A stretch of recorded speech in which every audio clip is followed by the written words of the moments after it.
ទួនាទីរបស់ការិយាល័យប្រជាពលរដ្ឋបើនិយាយទៅទី1គឺទទួលនិងប្រមូលពាក្យបណ្ដឹងនានានៅក្នុងដែនសមត្ថកិច្ចរបស់ខ្លួនហើយទី2សម្រាំងវាយតម្លៃពាក្យបណ្ដឹងដែលយើងទទួលបានហើយទី3បញ្ជូនពាក្យបណ្ដឹងទាំងឡាយណាដែលវាមិនស្ថិតនៅក្នុងដែនសមត្ថកិច្ចរបស់ខ្លួនណាហើយទៅសមត្ថកិច្ចដែលពាក់ព័ន្ធហើយទី4យើងចាត់វិធានការស៊ើបអង្កេតបណ្ដឹងរដ្ឋបាលទី5ផ្ដល់ព័ត៌មានត្រឡប់ជូនប្រជាពលរដ្ឋអំពីលទ្ធផលនៃការដោះស្រាយបណ្ដឹងផ្សព្វផ្សាយឲ្យបានទូលំទូលាយអំពីយន្តការនៃការដោះស្រាយបណ្ដឹងក្នុងដែនសមត្ថកិច្ចរបស់ខ្លួននឹងជូនប្រជាពលរដ្ឋទី6យើងធ្វើផែនការសកម្មភាពហវិការរបស់ខ្លួននឹងប្រចាំឆ្នាំជូនទៅខាងរដ្ឋបាលដែរយើងមានតួនាទីសំខាន់មួយទៀតដោយសារជាអ្នកសម្រុះសម្រួលដោះស្រាយរាល់ការសម្រេចចិត្តទាំងឡាយរបស់រដ្ឋបាលដែលខុសពីច្បាប់ហើយបន្តមកទៀតយើងធ្វើរបាយការណ៍ជាប្រចាំស្ដីអំពីលទ្ធផលការងារលទ្ធផលនៃការដោះស្រាយបណ្ដឹងជូនក្រុមប្រឹក្សាហើយនិងថ្នាក់ជាតិ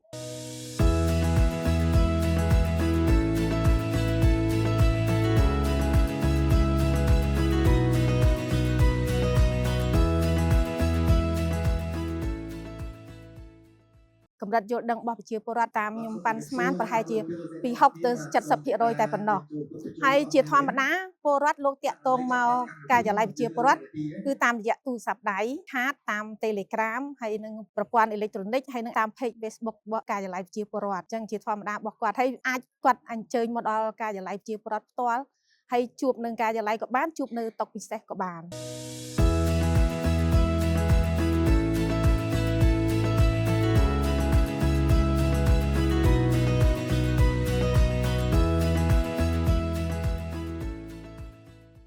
ចាសម្រាប់ការិយាល័យប្រជាពលរដ្ឋយើងខ្ញុំប្រើប្រព័ន្ធ Digital មានទូរស័ព្ទដៃ Page Facebook របស់ការិយាល័យប្រជាពលរដ្ឋតែម្ដងចាហើយប្រព័ន្ធទាំងអស់ហ្នឹងវាដំណើរការមានការរអាក់រអួលម្ដងមកការដោយសារអ៊ីនធឺណិត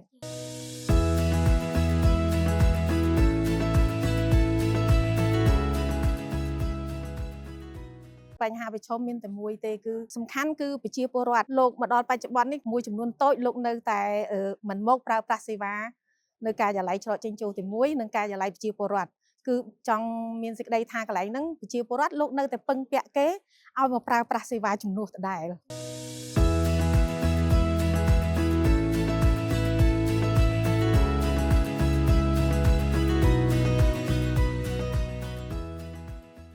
ចាសម្រាប់នាងខ្ញុំផ្ទាល់កាន់តែមានសំណូមពរទៅដល់ថ្នាក់ជាតិហើយនឹងលោកប្រធានក្រុមប្រឹក្សាហើយនឹងសមាជិកហើយលោកអភិបាលនៃគណៈអភិបាលស្រុកហ្នឹងហើយនឹងអង្គការដៃគូសង្គមស៊ីវិលទាំងអស់ហ្នឹងសូមលោកមេត្តាបន្តជួយគ្រប់គ្រងដល់ការិយាល័យប្រជាពលរដ្ឋដើម្បីឲ្យការិយាល័យប្រជាពលរដ្ឋយើងហ្នឹងមានលទ្ធភាពក្នុងការធ្វើសកម្មភាពជូនប្រជាពលរដ្ឋហ្នឹងកាន់តែល្អប្រសើរឡើងទៀតហើយមួយទៀតតាំងចិត្តបដិញ្ញាចិត្តគឺថាបំពេញតួនាទីនិងធ្វើកិច្ចការងារមួយនេះការងារបម្រើប្រជាពលរដ្ឋនេះឲ្យកាន់តែល្អប្រសើរហើយសូមសំណូមពរមួយទៀតសូមឲ្យមន្ត្រីអ្នកផ្ដល់សេវាទាំងអស់គឺធ្វើមិនដាក់ចិត្តដាក់កាយអេរិយាបថនឹងឲ្យខ្លាយទៅជាទីមេត្រីរបស់ប្រជាពលរដ្ឋចាសូមអរគុណ